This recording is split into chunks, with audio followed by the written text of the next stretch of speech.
नमस्कार मित्रों, आप सभी का हमारे YouTube चैनल पर स्वागत है। आज हम लोग ज्योमेट्री के कुछ क्वेश्चंस देखेंगे, तो आइए स्टार्ट करते हैं। देखिए, इसमें ये पहला क्वेश्चन है।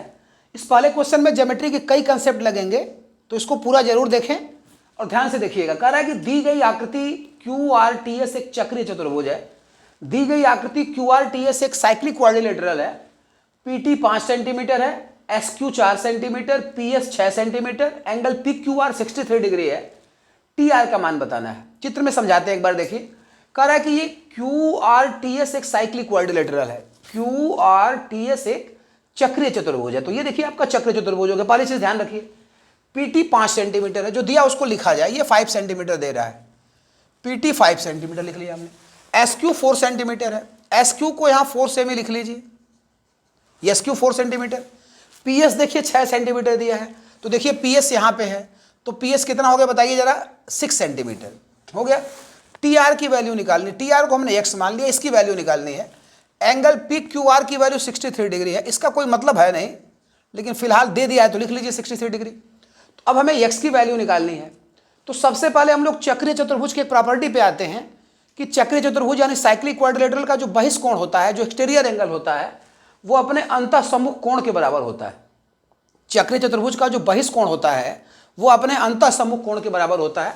यानी ये वाली एंगल की यदि बात करें, देखिए ये चक्रीय चतुर्भुज यही है, QRTS एक साइक्लिक क्वाड्रिलेटरल है। तो इस वाले एंगल की बात करें तो वो इस वाले एंगल के बराबर हो गया। बहिष्कोण अंतःसम्मुख कोण के बराबर होता है। आप समझिए इसको यहाँ पे ऐसे, यदि कोई चक्रीय चतुर्भुज बना देंगे तो इसका जो बहिष्कोण होता है ना, ये इसके अपने अंतःसम्मुख कोण के बराबर होगा। इधर बढ़ा दें तो ये वाला एंगल इसके बराबर हो जाता है, ये वाला एंगल इसके बराबर। तो ये जो ये है इसके बराबर हो गया, और ये जो एंगल देख रहे हैं ना ये वाला ऊपर, ये 63 यानी इसके बराबर हो जाएगा। इसको यहाँ ऐसे लिख लीजिए। तो ये वाला जो बहिष्कोण है वो इसके बराबर हो गया, यानी 63 डिग्री ये भी हो जाएगा, और ये वाला एंगल इसके बराबर हो गया। तो अब आप जरा ये देखिए, ऊपर एक ट्रायंगल बना है PQT, ऊपर एक ट्रायंगल बना है PST है, और बड़ा वाला एक ट्रायंगल PQR, बड़ा वाला ट्रायंगल PQR और छोटा वाला ट्रायंगल PST, ये दोनों समरूप हो गए। तो दोनों जब समरूप हो जाएंगे, क्योंकि देखिए छोटे वाले का ये एंगल बड़े वाले के इस एंगल के बराबर है, छोटे वाले का ये एंगल बड़े वाले के इस एंगल के बराबर है। साइक्लिक क्वाड्रिलेटरल की प्रॉपर्टी से P दोनों में कॉमन है, तो ये छोटा वाला ट्रायंगल बड़े वाले ट्रायंगल के सिमिलर होगा। नाम थोड़ा समरूप त्रिभुज में सावधानी पूर्वक लिखना पड़ता है। सीखिए कैसे लिखते हैं। जैसे हमने लिख दिया ट्रायंगल PST, ट्रायंगल PST। तो ज्योमेट्री में हमने सारी ये वीडियो में सारा जो प्रॉपर्टीज है पढ़ाई है, प्लेलिस्ट में ज्योमेट्री की वीडियो पड़ी होगी, आप देख सकते हैं उसमें। साइक्लिक क्वाड्रिलेटरल में बहिष्कोण अपने अंतःसम्मुख कोण के बराबर होता है। ये वाला एंगल इसके बराबर, ये वाला एंगल इसके बराबर। तो यहाँ एंगल PST लिख दिया हमने, ट्रायंगल PST। अब PST में देखिए ये एंगल P तो दोनों में सेम है, सिमिलर ट्रायंगल P की जगह P लिखिएगा, लेकिन यस वाला जो एंगल छोटे वाले का, यस वाला R के इक्वल है। देखिए ये जो यस पे एंगल बना है छोटे वाले का ना, ये R के इक्वल है। तो यानी यहाँ पे यस की जगह आपको R लिखना पड़ेगा, PR। अब बाकी इसका T बच गया। अब इसका ये T छोटे वाले का T इसके इक्वल है Q के। खैर यदि दो को लिख देंगे तीसरा तो अपने आप सेट हो जाएगा।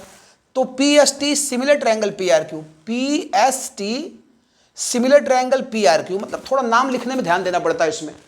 तो PST इस सिमिलर ट्रायंगल PRT, इसका नाम इधर से लेना है, इसका नाम इधर से लेना। एक बार फिर से आप समझ सकते हैं इसको।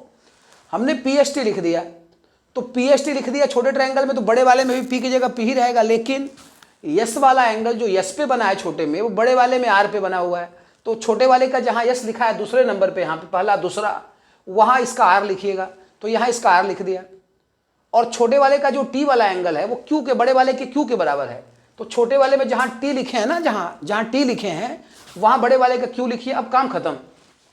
तो समरूप त्रिभुजों की संगत भुजाएं अनुपात में होती हैं, तो यहाँ छोटे वाले का PS लिखिएगा। तो छोटे वाले का PS, इसका PR लिखिएगा, बड़े वाले का PR। देखिए थोड़ा चित्र में देखते रहिए, PS बटा ये वाला इधर आ गया PR। तो इसके PS की आनुपातिक भुजा इधर से PR संगत भुजा हो जाएगी, अनुपात में हो जाएगी।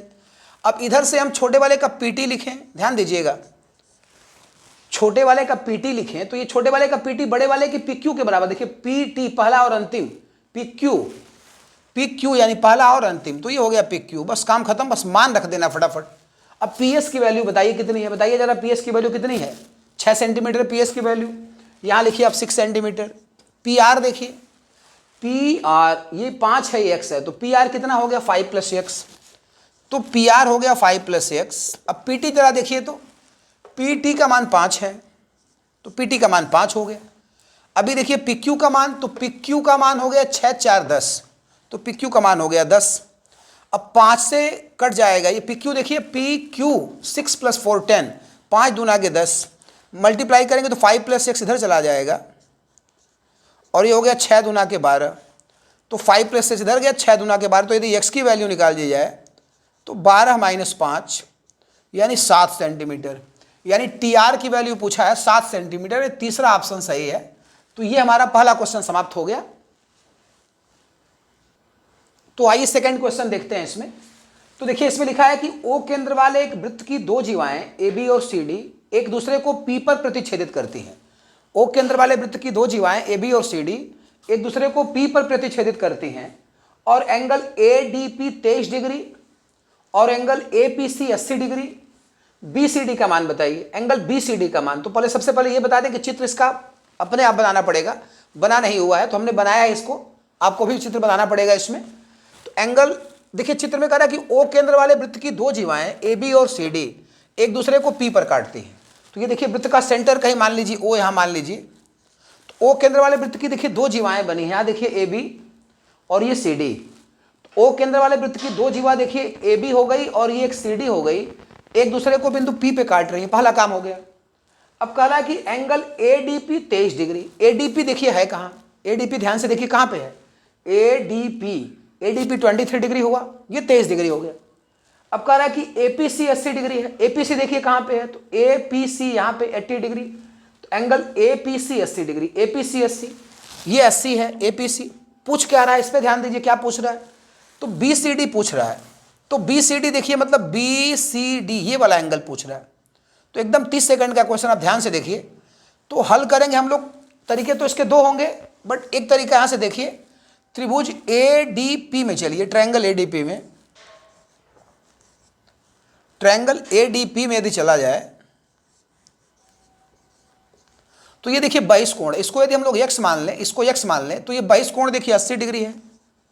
तो 22 कोण आपको पता है त्रिभुज का, देखिए ए पी डी यदि चला जाए तो ये इसको बढ़ाया गया आगे ना, ये वाली भुजा डीपी को आगे बढ़ाया गया, तो ये 80 डिग्री जो हो गया वो इस ट्रायंगल का बहिष्कोण हो गया। तो जैसे कि आपको पता है कि जो बहिष्कोण होता है वो एक ही ओर के दो अंतः सम्मुख कोणों के योग के बराबर होता है। जो बहिष्कोण होता है वो एक ही ओर के दो अंतः सम्मुख कोणों के योग के बराबर होता है। तो ये 80 डिग्री 23 और x के बराबर होगा, तो 80 डिग्री बराबर x प्लस 23 23।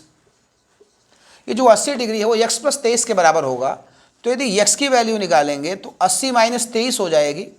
अब 80, 10 में से 3 गया 7, 7 में से 2 गया 5, 10 में से 3 गया 7, 7 में 57 डिग्री, तो x का मान 57 डिग्री हो गया। तो एंगल बी सी डी भी 57 डिग्री हो गया। Therefore angle B C D is equal to 57 degree, यानी आपका ऑप्शन तीसरा सही है। तो बी सी डी 57। कैसे देखिए बताएं, ये चाप बी डी देखिएगा ध्यान से, एंगल ऑफ सेम सेगमेंट, ये चाप बी डी देख रहे हैं, इस चाप बी डी के दोनों ओर देखिए, सॉरी दोनों ने चाप बी डी की एक ही ओर देखिए एंगल डी ए बी, ये एंगल देखिए डी से प्रारंभ होकर बी पे खत्म हो रहा है, डी ए बी। और ये भी एंगल देखिए जो है डी सी बी, डी से प्रारंभ होकर बी पे खत्म हो रहा है। मतलब दोनों ही जो एंगल ये और ये हैं वो चाप बी डी के एक ही ओर है। ये दोनों एंगल जो ये और ये बने हैं वो दोनों चाप बी डी के एक ही ओर बने हैं, तो ये दोनों एंगल आप सेम सेगमेंट हो जाएंगे। तो यदि ये आपका 57 डिग्री आया है तो ये भी 57 डिग्री हो जाएगा, यानी angle B C D 57 degree हो गया, यानी ऑप्शन 3 सही है। तो आज की वीडियो में बस इतना ही, कल हम लोग कुछ नए क्वेश्चन के साथ मिलेंगे, तब तक के लिए धन्यवाद।